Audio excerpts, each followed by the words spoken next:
Hello and welcome to the Data Security Talk, episode number 5.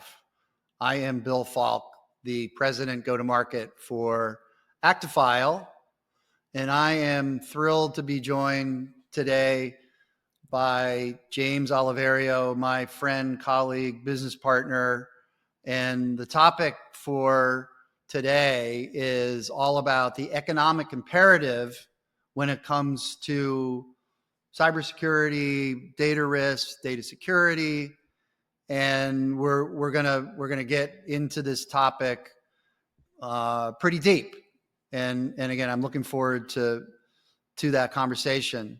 The hope here is that this is informational. We may talk a little bit about products and approaches and so forth, but the idea is that we keep this at a conceptual level. And again, it's all about educating the audience. So James, how about just a quick intro of your background, and then we'll get into some Q&A. Sure. Thanks, Bill. Thanks for inviting me to the podcast today. James Oliverio, founder of IdeaBox. I started my career working for an integrator that did a lot of work for an investment bank called Donaldson, Lufkin, and Jenrette. And that career blossomed so well that they made me an offer, and I joined that bank many years ago, rolling around PCs around a trading floor in an investment bank. And that bank grew. I grew with that bank. I found myself in a very interesting position. They made me the CIO over the times. That bank grew, got sold. I went with a couple of investment bankers to another competing firm. Didn't kind of work out there, so they encouraged me to go start a business. I said, "What do I need to? What do I know about a business?" So I created what they know now today as a managed services company. A lot of those investment bankers became my customers, like Ken Mullis & Co., Muirfield Capital, Blackstone. So I exited that business in 2015, took a quiet period away. I had to stay out of the industry, and I decided to enroll in a program at Harvard University on risk management called Mitigating Risk in the Information Age, because I was on a quest of, how do you quantify this piece? And I got taught something really interesting around a concept called ROM, R-O-M, return on mitigation. We're going to get into it today on the financial impact. And where today, fast forward, I've been on this quest to educate my peers about how do you really look at cyber in this way? Because most people in the C-suite look at it as a grunge expense. Like I got to do this because of regulatory issues. It's like, here comes the IT guys again, and how do we justify this thing? So there is some really interesting changes, things that we do, things I think Actifile lends to that about the quantification piece, which we'll get into it. But that's my background. It's a great background, and look at you, all that experience. Look at your hair is looking like you're 18, but great. All kidding aside, I mean, great background. How relevant that you started with your, a screwdriver in your hand or a keyboard in your hand, maybe more appropriate. Got the experience, really living the life in Manhattan and learning about all these things, and then you parlay that into to a career and building companies to help others do better at IT and all the other related issues that go with that. It's really great. Thank you. Okay, sorry, go ahead. No, go ahead. So it's very interesting because, again, with your background and what is happening in the market, the maturation of IT as a segment, and for sure the attention on security and cybersecurity, which I think in some ways has migrated from something you just have to have because people are telling you have to have an endpoint protection, you have to have a firewall, you have to have authentication and things of that nature. It seems to me that it's absolutely shifted into something that's more strategic, whether you are a big bank on Wall Street or whether you are, Joe's Bar and Grill, that everybody understands that the threat actors are after the data, right?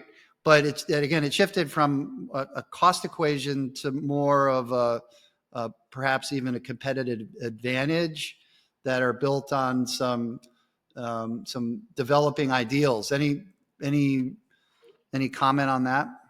Yeah, I actually approach it in a different manner. So I may have skipped over, but IdeaBox currently, my current company, basically, I've had coaches around me over my year in my career where pick your why. Why do you do this? Why do you do that?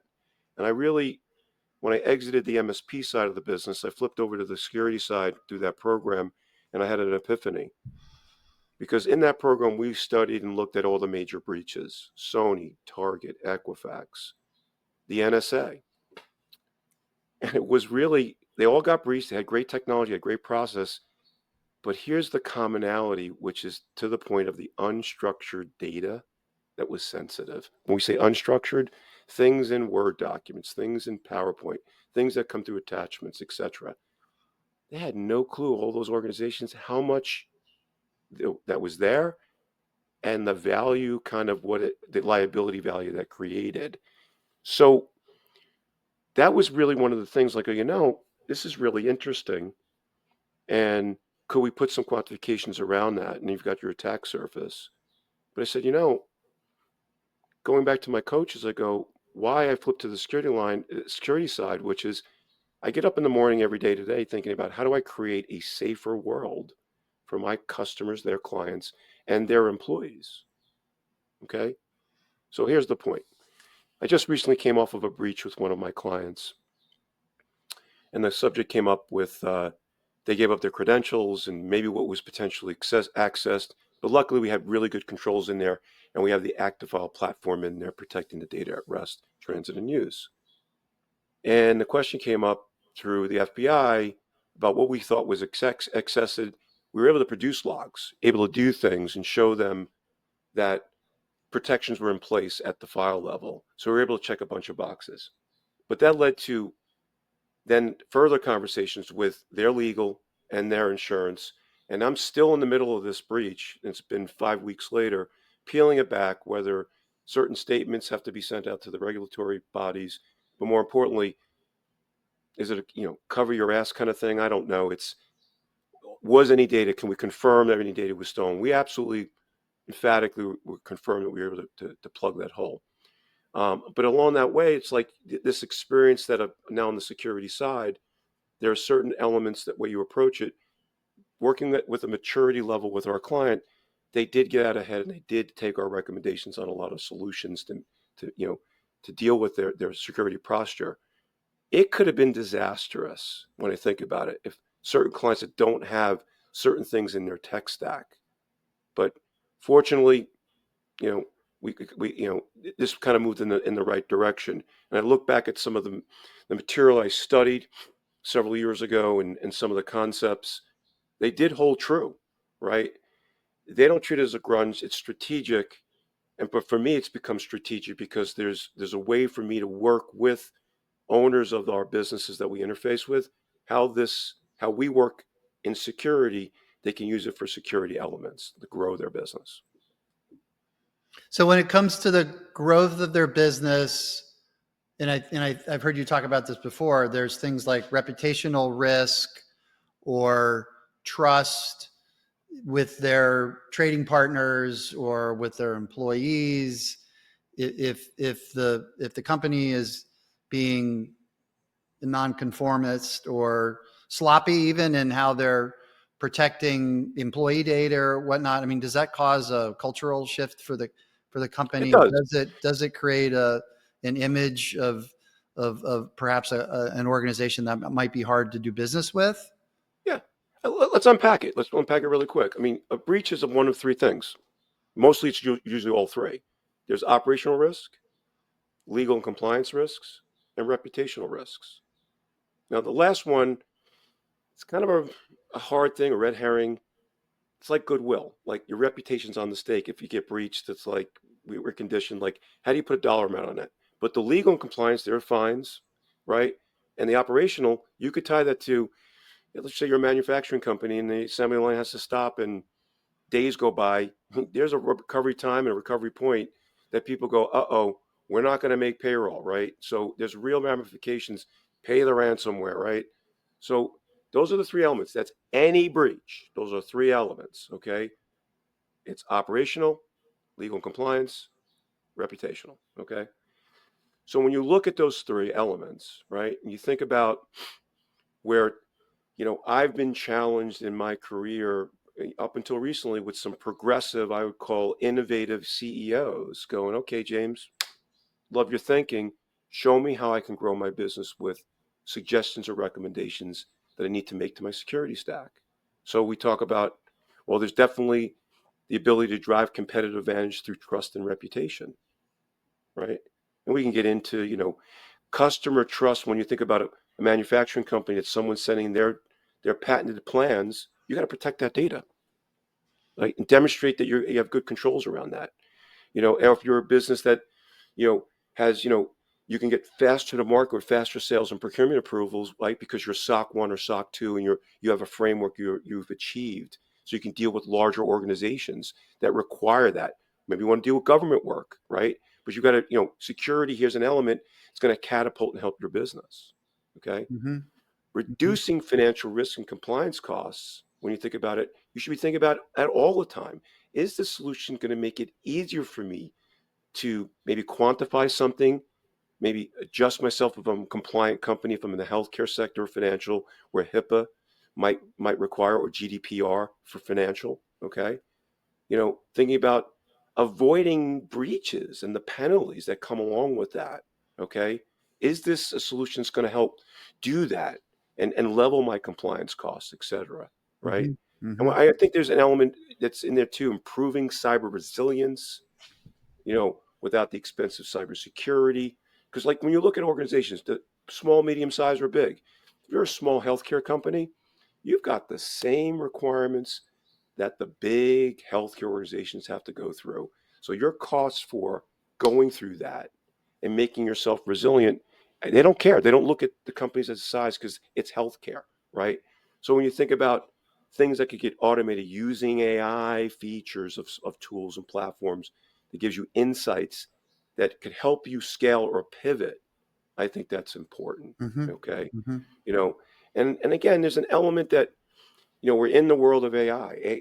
I talk to many CEOs and like, what's my AI strategy? The board of those companies, what their AI strategy is. And there's elements of, think about the concept of Chat GPT, as we know, and Google search is on the outside world today. Think about that inside a company, right? You've got companies mostly have a lot of data that goes through websites, a lot comes through Exchange or email, a lot comes through their databases, and it's in this unstructured format all over your network, on laptops, on devices, on cloud devices, on other areas. If I'm a CEO, I'm thinking about, what if a threat actor got into my environment, used some creative tools, suck a bunch of information out? They could probably reverse an engineer. Maybe we're buying this company. Maybe we're making those hedges. Maybe we're making those decisions on these companies based on unstructured data that's littered across my environment. They could really do that? Yes, they can. So you've got maybe you've got to build these enclaves or separation of data, but it's in the unstructured stuff that I think creates risk, right? And then Mm-hmm. finally, I think, you know, it boils down to, maybe this could be the fifth or maybe even the one. Is this going to allow me to scale without any hindrance of security holding me back? I mean, the last thing the CEOs want to do, whether public or non-public, publicly or non-public companies, they've got an idea, they want to go in a direction, and the security guys go, wait, whoa, whoa, whoa, we can't do that. It violates a compliance issue. So you got to be thinking about it, where your data is it protected? The cloud, is your cloud strategy, is it scaled correctly? So there's a lot of elements, but I'll go back to the original point where this one CEO really challenged me. I go, you got a point. So it helped me, step back and start thinking about those elements of, you know, certain tools have to fit these metrics, and start thinking about and start talking to the industry leaders out there, which I do. And this podcast will be actually one. There's the economic, these are real economic issues at the end of the Mm-hmm. day. It's not Mm-hmm. about, let me just click a box and buy a security product. you could use security to really catapult your business, Mm-hmm. I think. Mm-hmm. Yeah, and you covered a lot there, which is amazing. But to unpack or to highlight one of the issues that I see is for sure this problem has escalated into the boardroom, into the C-suite. It's not just an IT issue anymore because of the size of the challenges economically, right? If it didn't have such economic ramifications for an organization, the C-suite really wouldn't care, right? There's lots of examples of that, but for sure that's happening. I think that's scalable, no matter if you're a Fortune 500 company or a smaller one. That's definitely something that we're No, no, seeing. no Um, question. As part of my other, hat that I put on, I'm invited into some of our non-for-profit boards and other boards, and I host workshops, like under 45 minutes. We kind of walk through some of these thoughts, like as a board member, what should I be thinking about, around this? And here's where I would tell any company, forget about tools, forget about solutions. What's the culture like? Is it a culture that's cultivating protection around data, protection around privacy? And if they're not there, let's talk about the goals that you need to have at a very senior level. Something very simple.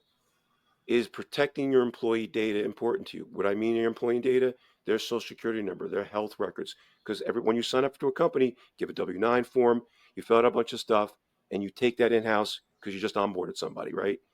Do you take that seriously? Do you take seriously that you sign certain covenants that you'll protect third-party data, right? Can you prove that you do that and how you do that? Do you have the mechanisms to do that? And you could further go down. There's probably three to four, maybe five more bullet points that if they start thinking about it, do you have a cyber risk policy, a WISP, a written information security plan? You don't? Well, you're already behind the eight ball. Like you can't wing security, right? Most firms I come across, I ask them, can you show me your WISP? And they go, what's that? mhm. So that's already you're behind because they never really sat back and thought about the other bullet points I talked about, and that's like, okay, we'll get you there, right? Mhm. So there's a at that board level they start I plant and pepper them with those things, and of course like here's some technology terms I talk about, what an insider threat might look like, an unintentional and intentional insider threat, right? Mhm. Very simply put, they go, your person in accounting sends the entire payroll with stock options and everything to the new CEO, Dave, and goes, oops, that's Dave, my golfing buddy. It's happened. And Sure. then Dave not treating it correctly, and all of a sudden you see up there like they're paying those people that much money at that company because it got out on the World Wide Web, right? Mhm. These are real examples. But Mhm. it was innocent, it was unintentional, Mhm. right? Yeah. Yeah. The They accidental Yeah, leakage and the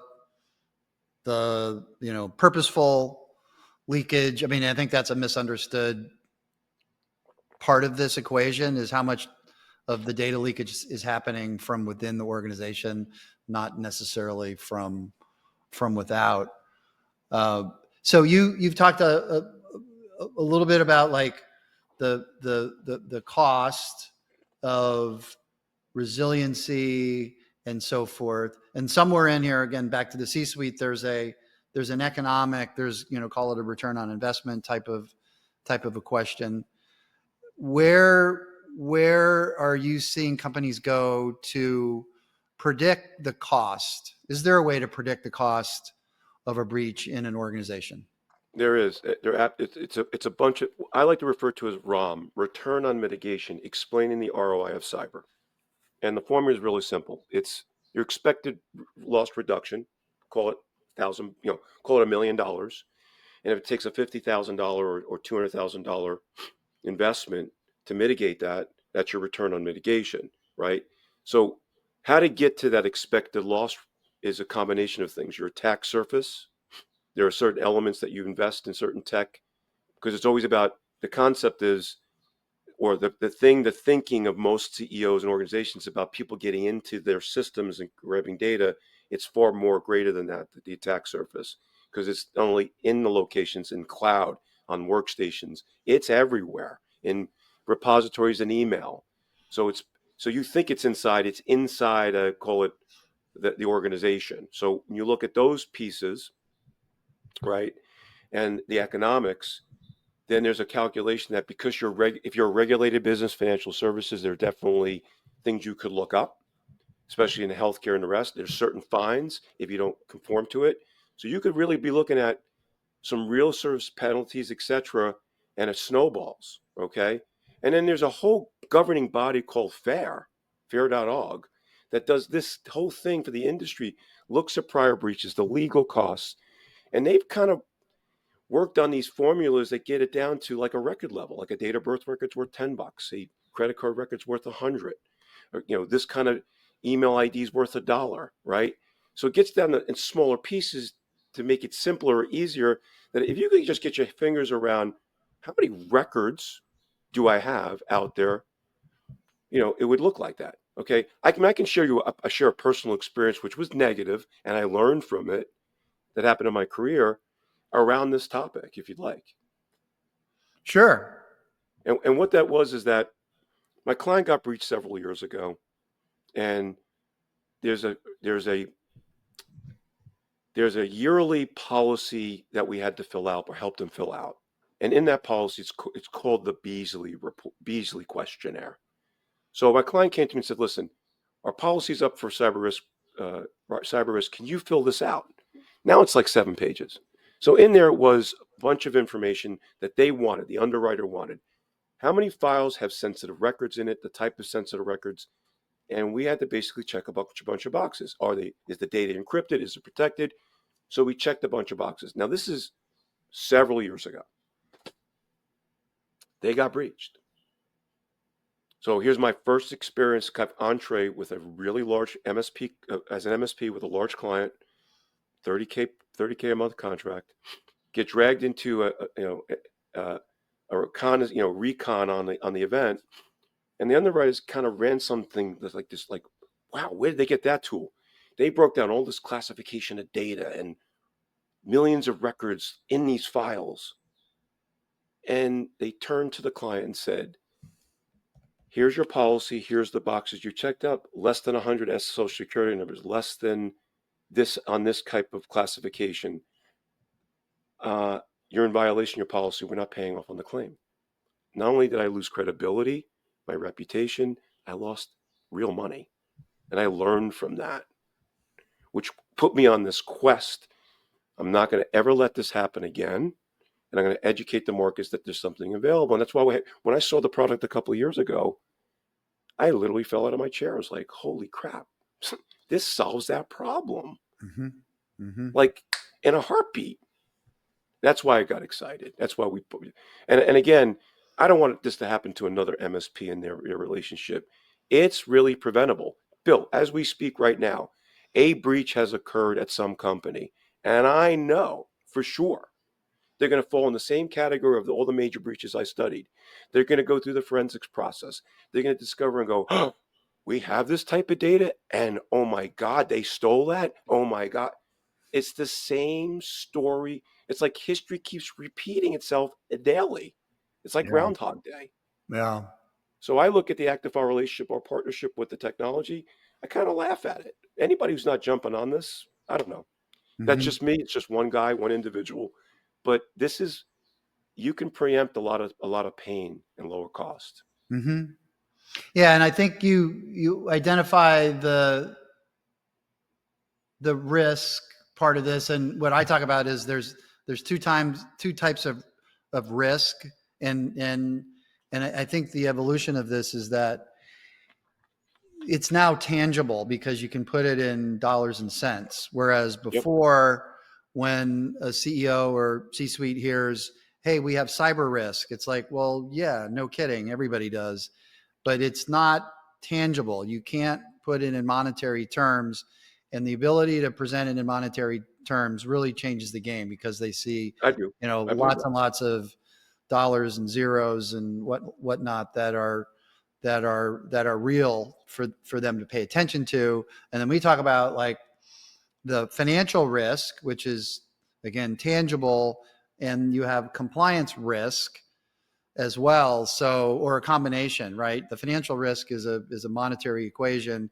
The compliance risk has to do also with monetary, but it's also the fact that if you're not compliant and you're a DoD contractor, then you're likely not going to get new DoD contracts, and then you Right. could spin that out to every other type of regulation. So the regulators are presenting this risk factor. Then when you put it together, there's a lot to pay attention to.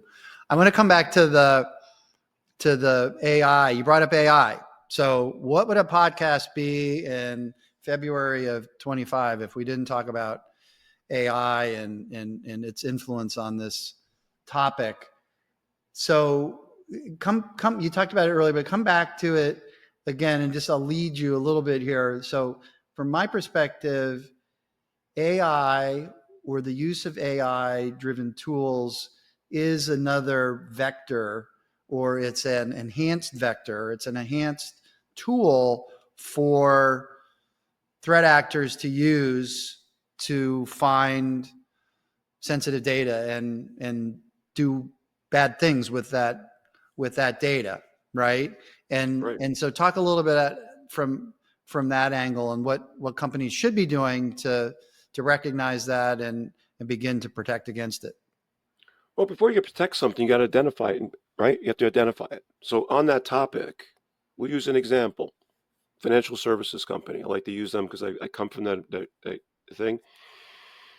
You know, today there's a lot of unstructured data, and they're all trying to figure out their AI platforms and how they're going to leverage AI to grow their business, right? Help their knowledge workers use AI. So a lot of data flows, right? It's a lot of unstructured data. So a threat actor, here's where they'll use it against it. Get into the CEO's mailbox, rip out a bunch of stuff, and immediately they'll figure out what they're cornering, is he selling, etc. Could be insider trade, like literally from a CEO perspective. If they've got attachments that he's sharing with legal and compliance and his financial people, threat actors, if they get their hands around that, can make some really interesting bets. Look, they're cornering the market. This is like the movie Trading Places, right? Insider trade. Threat actors could do that, right? Where do they get the information? I didn't leak it. So don't take it for granted. They could piece together mail messages, you know, and look at the correspondence of mail messages going across, right? And then that leads back into the data warehouses that companies keep, right? That there's modeling languages that can actually go out and look at customer data.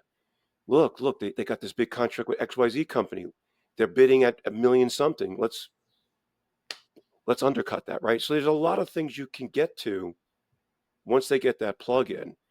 And if you've got enclaves or separated of your data, or you're protecting data at rest that's in these spreadsheets or Word documents, you can fight off some of that, I believe. Mm-hmm. Mm-hmm. So So it seems like in its early days for this, right? yeah, But you've got more difficult approaches from threat actors using AI based tools to get in. And then secondarily, once they are in, there's different formulaic ways for them to put together pieces of data to again enhance the potential risk, I suppose, right. to the organization, and therefore it's another dimension for the C-suite to understand and get ahead of, hopefully, before something bad happens. And on this example, and I use this in my current practice today, and again, this is what we do. Um, when we do a data risk review, and then we're in the data component piece of it, and we show results of data, and then a client will say, "Well, I'm going to challenge you with something. I've got a code name deal we're working on called, I'm going to make this up to keep confidentiality, a deal called Batman. So I create a classifier, I apply it, and I come back within a few minutes. I go, here's who's working on Batman. And they go, how did you, what? I applied a classifier using the active file technology because the code Batman, they gave me the context. It showed me all the recipients inside that company are working on that private hush hush deal. And I gave it to the compliance. Went, this is a tool that turned the other way. It's just it's a very small, simple example, but it is in the tool and the technology. Next question was, I want that data locked down. And with a click of a mouse, was able to do that. Mm-hmm. Mm-hmm. That's power. And that's power in the hands with the right people, because I see it through a different prism. Obviously being an operator as an MSP, flipping over prior to the MSP world, I ran inside an investment bank and read up against the SEC and all the regulators and had it. And back then it wasn't cyber, so to speak. It was back then, it was, can you confirm to keep these records on these deals certified that's untamperable? Okay? Because if we did a deal, they want to make sure that nobody went in and changed the information. So it was write once, read only, read only, right? And back then, it's actually a company today. It's a publicly traded company, I believe, Commvault. I worked with them way back then on, it was a very big system, these big jukeboxes, right? Big refrigerator jukeboxes on data that would come in on deals that we closed that had to make sure they made it to that enclave, if you will, right? And because you're always under audit, and if they wanted to look at something, they wanted to show, okay, yep, the email was sent. That's what the investment bank said, and they're claiming that it's wrong. We'll go in front of the judge. And I was actually deposed many times by Davis Polk on many cases to go in to certify that the data was certified. So Mm-hmm. these are, like, when you look back then, it wasn't really about the threat actors. It's about making sure that you stayed you stay within the regulatory bodies. It still exists today. They still work with those systems. Mm-hmm. That's a form of data loss prevention, Mm-hmm. right? Mm-hmm. But fast forward of the technology, what was different then, which is different today, we've got the cloud. Data is everywhere. Yeah. Back then, it was housed within your network, right? You had control over that domain. It wasn't up on AWS. It wasn't up on Google Workspace. It wasn't up on 365. Mm-hmm. It wasn't on workstations because you could gut that stuff out. It's a whole different ballgame Mm-hmm. today. Mm-hmm. Outstanding. Hey, so we need to wrap it up. I want to acknowledge that I think we scratched the surface. You and I could talk about this stuff all day long. All day long. We'll do it again. But I want to thank you again for coming in and talking about what I think is a very important